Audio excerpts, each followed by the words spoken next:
Hey guys, welcome back to another video. Another video here in this beautiful, beautiful campsite.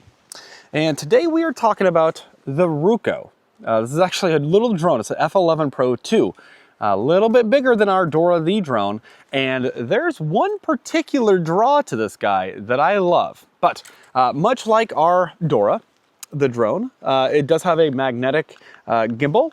Which is freaking awesome. Slightly larger, but this package, just wait until you see the price, comes with 2 batteries. So 2 batteries and they're USB-C rechargeable. I think that's freaking awesome. That's how they should all be. And spoiler alert, this is definitely it's a budget dream in terms of what this guy can do for the money. The value here is just fantastic. Now they're giving you 2 batteries, which that's fantastic for you. But one of the things they do in order to keep the price much more affordable for folks is they don't give you a display. Like our Dora the drone has a display built in with the controller. This one, however, you can use Lightning or USB-C, and we strap in and plug in right like so. And then the app is Ruko Mini. So there's actually a couple different apps that we tried out. It turns out Ruko Mini is the one. I'm gonna go ahead and power this guy on, and everything beeps until they connect. So it comes with a carrying case, it comes with 2 batteries. You will need to have a micro SD card. In case you don't have a micro SD card, it will go ahead and transmit and save to your local phone storage. I do believe that the quality is not quite as good though.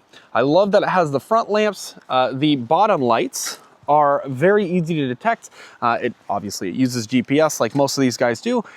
There are not obstacle avoidance sensors, but you might find, of course, that at this price point, it's just okay. And to be honest, we have crashed Dora the drone so many times, it's not even funny. So basically, why waste all this money on a fancy controller that doesn't work with the next drone that you get? So you're spending a ton of money here, when the reality is you have a fancy computer right in your pocket with a great screen and the ability to do whatever you want. So let's go ahead. It does require GPS. We're gonna go ahead and lock in over here. GPS is line of sight, so it can take a few moments for it to work. I think clouds do have a slight impact on it, but I think we should be all right today. Now, for the most part, this works exactly the same way every other drone that we've ever used has worked. And I'm a pretty simple person. I don't like to do like waypoints, although this can do waypoints. But I have found that I don't use those features because I don't trust them. What I do trust though is making sure I have a clear path or hoping I have a clear path, and just running basic maneuvers, recording while as I go along. So we'll go ahead and, like with all drones here, and we got a return point confirmed. I'm gonna go ahead and start the recording.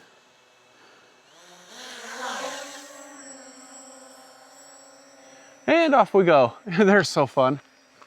Now we have 2 speeds. We have camera mode, which slows us down. Or we can click speed and go to sport mode. And up we go.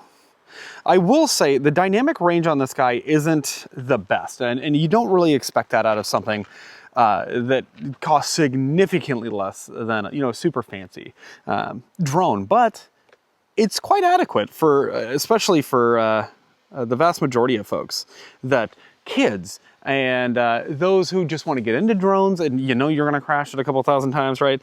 This is definitely, it feels a lot more durable. The image quality here is actually pretty good. You can tilt, pan, all that good stuff.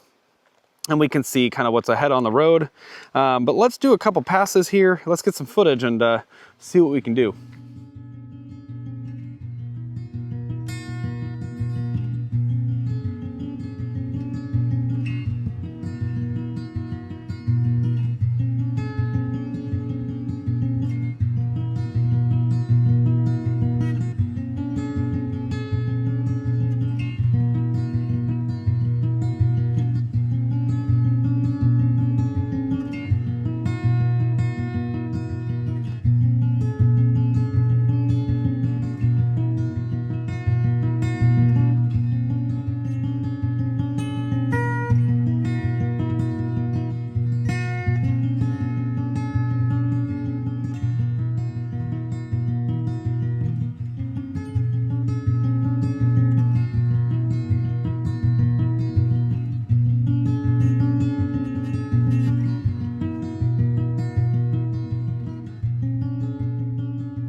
So here's the control of this guy. Let's get my glasses out of there. It does have really good control. And the thing is if you're ever at the point where you're like, oh shoot, I don't want to hit something. Whoop. I don't want to hit something. Just stop. Just quit input and you're good to go. You can catch it, actually just to show you. It's stable enough that I'm happy to go ahead and bring it on back. And it has, if it does flip or if it's way off axis, it will go ahead and protect itself. So I think it's really good. And if I'm not mistaken, a lot of these blades are interchangeable with other brands. I might be wrong about that, but they look very similar. This is pretty great, but there's also, I want to go out to the ocean and see what it does out in a little bit of wind, because there's going to be wind out on the coast. So let's head on out. Now, pros and cons with anything, right? And again, for the value of this unit, it's really a no-brainer, right? But one thing to know is it can take a little bit longer. Now, it was much quicker here, but take a little bit longer to lock on GPS. Oh man, we are just in some of the most beautiful scenery, and there's a good bit of wind because we're right here off the coast of Washington State. Let me get up a little tiny bit higher. Oh yeah. And there's no way, I mean, you just would never be able to get these shots from the ground, or, you know, 360 cameras are really cool, but there's no way you're getting this kind of footage with a 360 camera and a long stick. Let's check this out. I don't want to be in control of this thing landing. Okay, well, this is an awkward situation. We thought we had a search and rescue mission. And it turns out Ruko was above us the whole time. See, we lost communication at some point out here. We still don't have communication. And then we hit, no, I think we do. Because it's actually coming down. Are you pushing down? No, Hold on. it's just doing it. Wait, how do we make sure it doesn't hit a car though? I don't want to be in control of this thing landing. Turns out, so this guy is still communicating. The app kind of crashed. I thought it was lost at sea, and it turns out Ruko was not lost at sea. Ruko's lost in the wind. But we'll see if it was still recording. Come here, Ruko. I will say though, Whoa, watch your face. it is Watch pretty your windy face. out here. Well, come back, Ruko. No, Ruko, over here. What are you doing, bud? What are you? Hit the ground, hit the ground.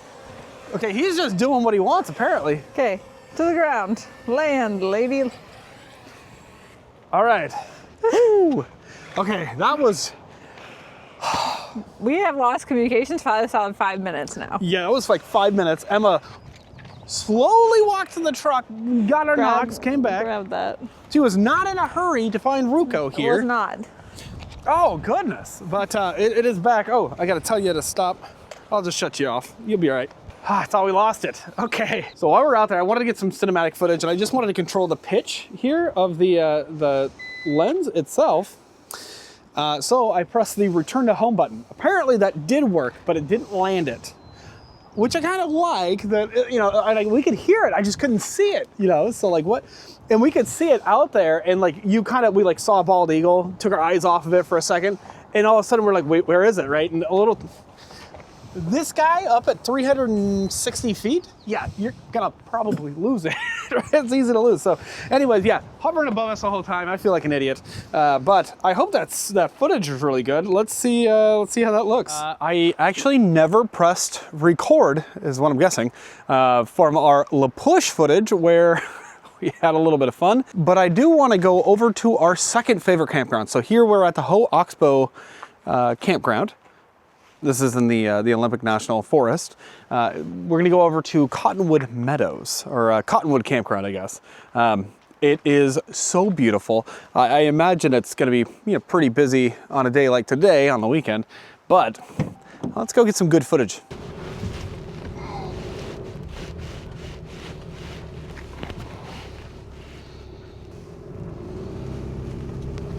All right, man, it is a beautiful forest out here though. Just some of the most incredible land in all of America right here. So this campground really isn't far from us.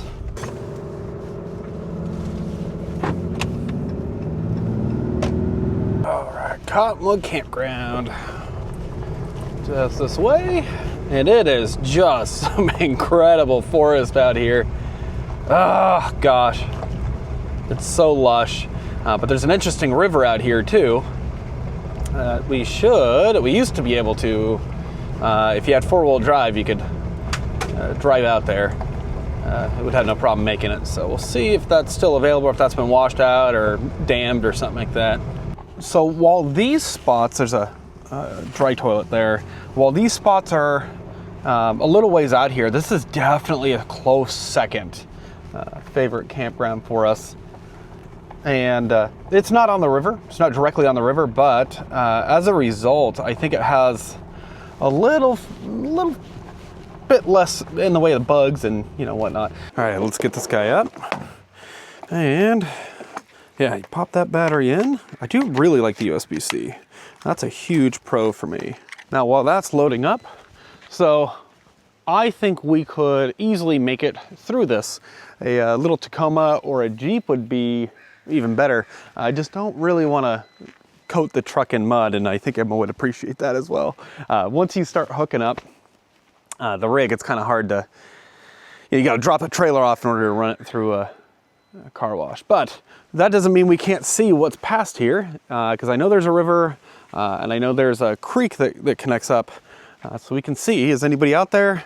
Every now and then you'll see some folks in Jeeps and 4Runners and Tacomas and all that good stuff. Well, let's find out. All right. GPS mode. GPS mode. There we are. Oh, I almost forgot to take off that cover there. That's kind of nice, isn't it? Pop in our SIM card. I formatted it because I think we had an issue with formatting. Now, if you don't have a memory card in there, it will save to the phone if you so choose. But in this case, yep, there it goes. It's reading the memory card. Had a little tiny bit of an issue with that last time where it just didn't save the footage for whatever reason. That's all right. A little bit of drama there. Now I'll show you kind of a cool trick. So right now this is in GPS mode, but we can switch to altitude mode. So I'll press and hold the compass here. And this means that it can't return to the original location based on GPS, but it'll go ahead and it should be able to fly right now, even without a GPS lock. Fly. Now it does look like we're limited to about 20 feet in altitude mode. Let's see, and if we're mid-flight and I go ahead and switch it to GPS mode. GPS mode. Let's see what we have out here. Yes, just beautiful. Beautiful out here. So you can see the main, I think that is the Ho River. Maybe I'm mistaken, or at least a branch of it. I don't see any people out here. Height limited. All right, we're height limited at 391.390. That's where we're at. And you can see some of the limitations of the sensor there. The dynamic range, it's really not terrible, but it's definitely not the most amount of dynamic range that you'll ever see. So that's all right.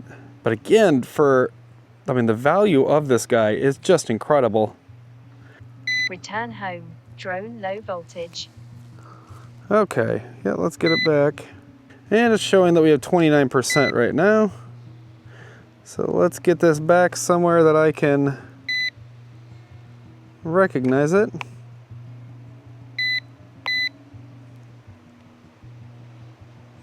Yep, there we are. Drone low voltage. Right overhead.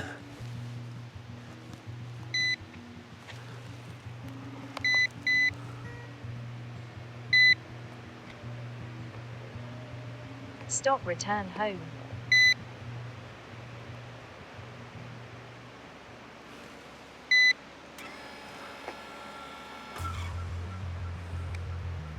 Drone low voltage.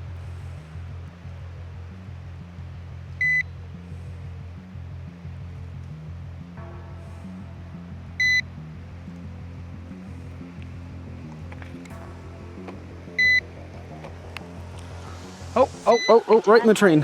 Whoa. Oh no. Oh no. Get out of there. Drone low voltage. Recover, recover. Come on, buddy. Stop, return home.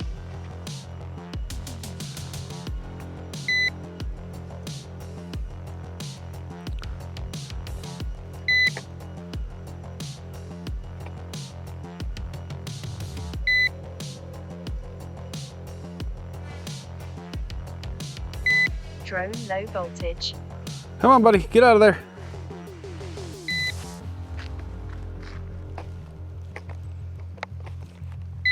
Ah! Oh no! No! No! Okay, so it looks like what may have just happened. I mean, obviously it's stuck in a tree. Oh no! Oh, and there's so many. Can I control this at all? Oh man, and we have 25% battery left. So it looks like it was trying to land way farther over there. And it cut off my ability to override because it was trying to land automatically. Ah. Oh, ah.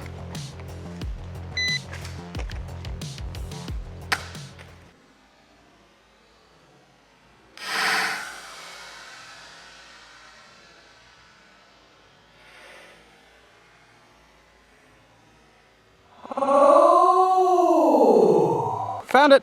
Oh. Okay. Are you alive? It smells like a weed whacker. Oof. Well, oh, yikes. Oh boy. So I don't think it's very happy. Okay, we can stop now. We get that SD card out of there. Oh no. This is why you always get the plan. I mean, I will say, I wasn't expecting it to actually come down at all. Inside, let's see, the batteries are still in great shape. It chopped the heck out of them. I mean, it used to act like a weed eater. It even looks like it was bleeding a little bit, which is so concerning. What in the world? Oh, and it just fell straight out, didn't it? From, what is that, 40 feet? About 40 feet up? Goodness gracious. So, ah, no. And there are definitely some good parts on this still. Oh, poor guy. Oh, man. Doesn't that suck? Ugh, okay. Well, anyways, that's it. Oh, what a shame. But I did get quite a few good flights out of this.